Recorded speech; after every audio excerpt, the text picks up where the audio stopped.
Hey, Coach. How are you doing? Good. How are you? Good. Beautiful day. Yeah. So what was a hypothetical is now a reality. Oregon and Washington are coming with you. How do you feel about I don't know that? if they're coming with us. I think they're joining the Big Ten, but it's not like we were rallying the troops or anything. So Okay. But you being the former coach at Oregon, how do you feel about them coming along to the Big Ten? fired up for the Big 18.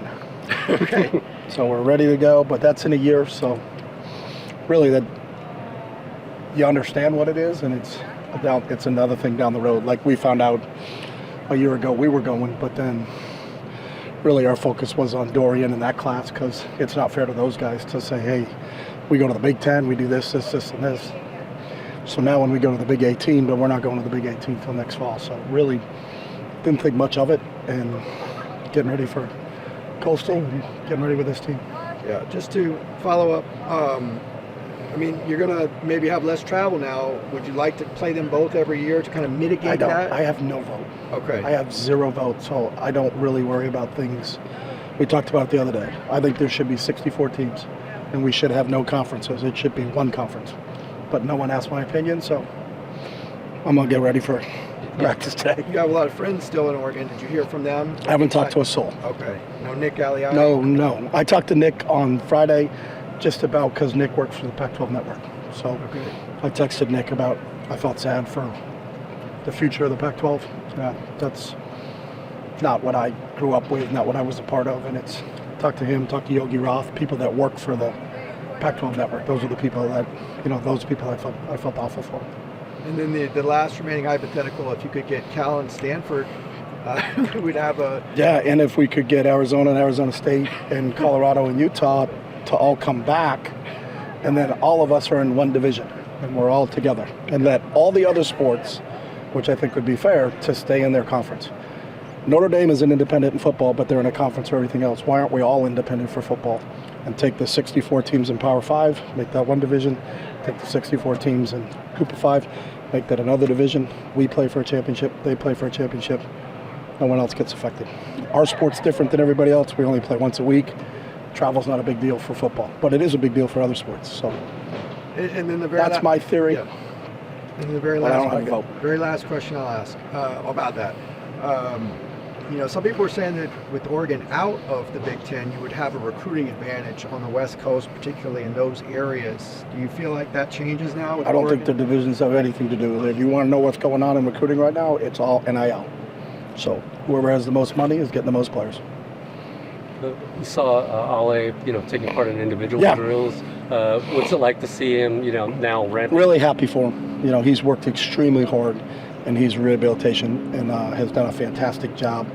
I'm just, just continue to work, continue to follow the, what our protocols and what we're doing to get him back up and ramped up to speed. But it'll be really fun to get Ale back on the field. Are there any parallels to what, where he can maybe look at someone like Latu as an inspiration?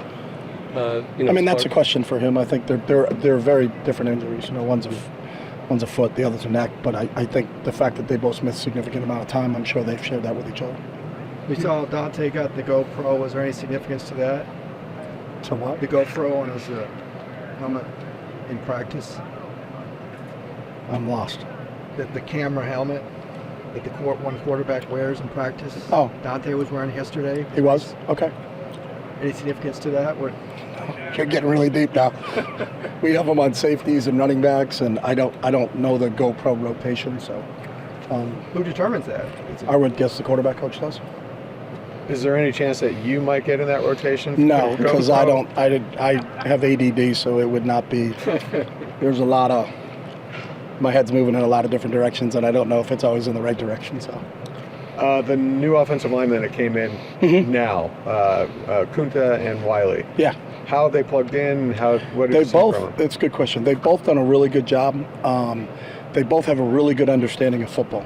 So where they came from. So, they're obviously not freshmen coming in here. And when you start to talk about, some of the different type of looks they're getting, they understand it. The processing for them, and Raekwon O'Neal went through it a year ago, is just, you called it this where you were at your old school. We call it this, but they know what it is. Am I sliding with help inside? We call it this term. what was your term at your school, that term, and just trying to bridge that gap. That's usually the biggest thing when you have transfers that have played, because both of those guys have played in college football games and they got significant snaps in college football games. It's just a matter of getting comfortable more with our terminology and then how Coach Drev coaches it. But I think both of them are just being around them, they're sharp, sitting in meetings with those guys and listening to them answer questions. They got a really good grasp of football. It's just trying to get the language down so that they don't have to think doing it. Would you say Wiley has some flexibility in being able to play guard and tackle from what you've seen so far? I do. I think he could do both. I think Garrett can do both. They both got that flexibility. Ciale obviously can do both. Ciale has played tackle for us. Ciale has played guard for us. So we got a little bit more depth in terms of guys being able to move and play multiple positions in there. Kadir we're going to leave at tackle right now. But Jake has taken reps at both so far. Ciale. Yeah. What's his time frame? He's training right now. He was up there the other day. So He- they're not in team yet, but they're in individuals and they're going to ramp up. So we're not going to take them on day one, throw them, hey, you're back. So you go through the whole thing. But they're doing the first part of practice right now. How key is he to playable depth? Because he has played. Yeah, very, very, very key. So I think Ciale has a huge upside as a football player. I think he could be a really special one in terms of his size, his strength, his knowledge, his toughness. He's another guy like Galley to be able to get him back because he missed a year would be really huge for us. So Dante Moore, who had made a point of saying he was staying off social media, went on Twitter to address rumors he was unhappy with his NIL situation. How much of a distraction is that for the team, and how unfortunate is it that a player feels compelled to respond to that kind of chatter? It's the first I've ever heard of it, so it's not a distraction to me, so I don't. Dante's awesome. That kid in this building every day has a real special effect on everybody. He seems like he's in the building 24/7, but he's really mature beyond his age. And I've told him this, I think he's a little bit of an old soul. He's really thankful for everything that's been given to him, and it's the same thing you've heard from everywhere he's been. I met a bunch of coaches from the All-American game that were on the opposing team, and they talked about Dante being in their hospitality suite with their kicker, their punter, their long snapper just hanging out, and just what a great young man he is. And that's the same thing we've seen since he got here in January. So couldn't be more happy that he's here. How much does NIL seep into what you do over here in Wasserman and on the field? I think our players do a really good job of separating those things, and that's not a conversation. NIL is something that our players do independently away from us, so it's not like our coaches are, nor can they set up deals or structures that those guys can do. The NCAA rules, they all have agents, so their agents handle a lot of things for them, and I think the guys that are doing it the right way, their agents kind of present them with what they are, but I think they try to keep just like I have an agent, they deal with all the other stuff. I haven't talked to my agent in a long time, just because I don't have to talk to my agent because I got nothing going on. So those guys, I think, are doing a really good job, and that's the first I've ever heard of that, to be honest with you. Is there anybody either on the staff from the athletic department who kind of monitors that stuff so that if there's any issues? Yeah, we have a compliance. I mean, Erin Ekins does an unbelievable job in terms of how we handle it, her education. She's had multiple meetings. We do a really good job, I think, from an educational standpoint.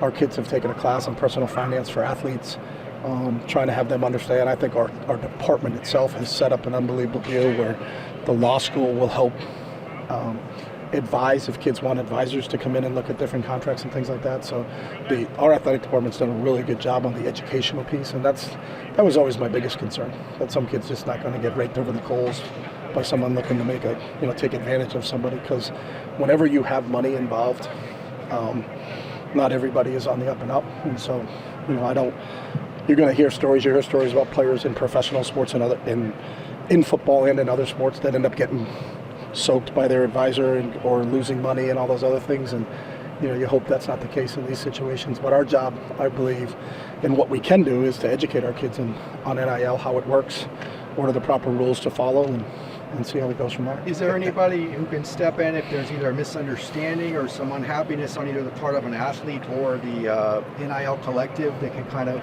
massage that situation? Problem solver, I guess is what I'm saying. Do you want to do that? Yeah. Okay. That'd be great. I don't know. I think from the rules, the athletic staff is not supposed to be involved in negotiating or the procurement of an AMA deal. So I'm not sure exactly what your scenario is. I'm just saying, like, if there's a problem, like, let's say there's an agreement, but one side's not happy. I would think that's between the person and the company. So if I had a contract with Coke, I don't think our athletic department is jumping in because I didn't like the commercial that Coke had me doing. So I don't know. But Men of Westwood's kind of a UCLA-sponsored collective, so in that sense, it's kind of university. Yeah, again, you're talking about something I'm not aware of. Interested in some of the other newcomers that you've now seen. We'll talk football though. Safety, Anderson. Yeah. How's he? He's done a really nice job. A really smart football player. Really the one thing with Jordan, just like Jake and Kadir, is just the terminology. But he's played a lot of snaps. I think he has a really good understanding. You know, we may call 3x1 this, they called it that. But he knows in 3x1 what he has to do is the backside safety and where his steps are. So he's really shown up. I think I know our defensive coaches and all of us are really pleased with him here. I really think he's going to really help in the secondary, and I think he's really going to help on special teams because he's been phenomenal in our special teams practices also. So he's a tough, hard-nosed, physical kid that I'm really excited about Jordan. After the spring, was there any type of like performance review where you sit down individually with the quarterbacks, let them know like, hey, this is what we liked and what we want to see? Yeah, but not the quarterbacks. I met with every single player on our team, and we always do that after the spring. Every position coach sits down with their players after the spring, and then while the coaches on the spring are out on the road recruiting in May, I met with every kid on the team. So it's not just done just by quarterbacks; it's done by every single position on this team. So, you know, and it's in every aspect of their life. So where are they academically?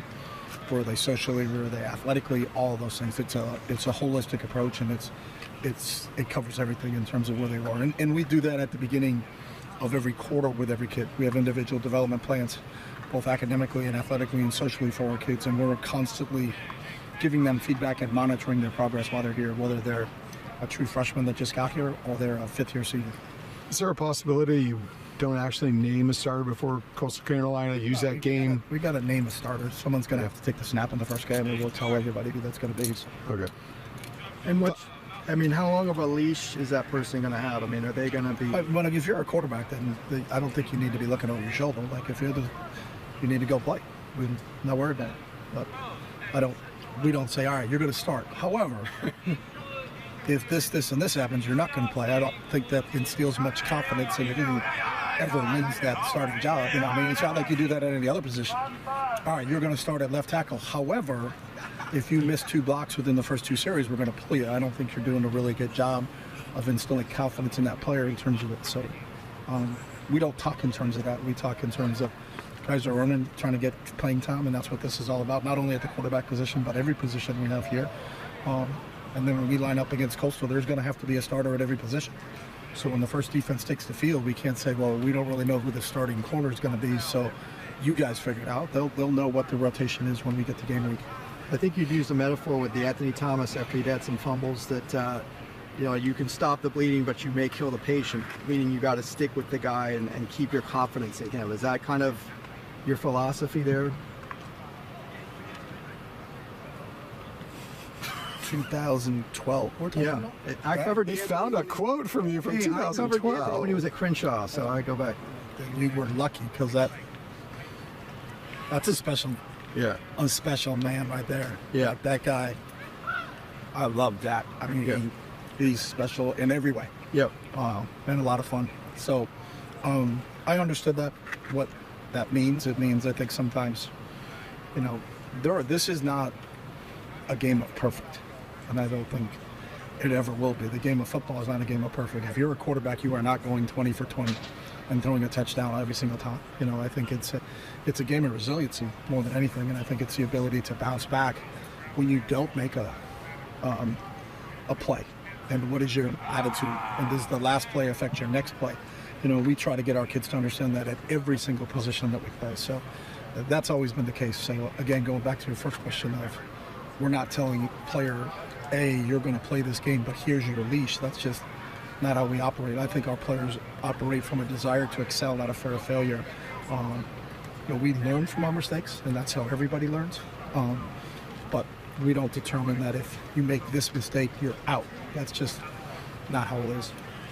Is it fair to say you'd also then just rule out openly splitting the reps in like a first game? Or We haven't had a conversation. I think you guys have thought about this way more than we've looked at this. So we're not even in this for a week yet. We started a week ago Wednesday. Today's Tuesday, so I know I say it a lot, but we just really want to have a good Tuesday.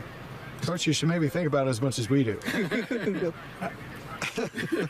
I'm working on my 64 team.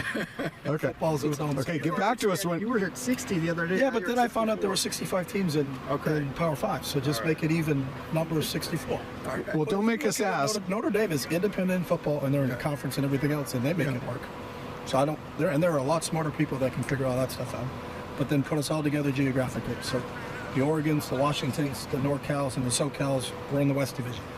Figure it out. Don't make us ask them. When you figure it out, you need to tell us. I have it all figured out. Oh, okay. It takes too long right now. Okay. And we're going to concentrate on these guys. Okay. This is the most important thing right here. Thank you. Thanks, Coach. Thank you.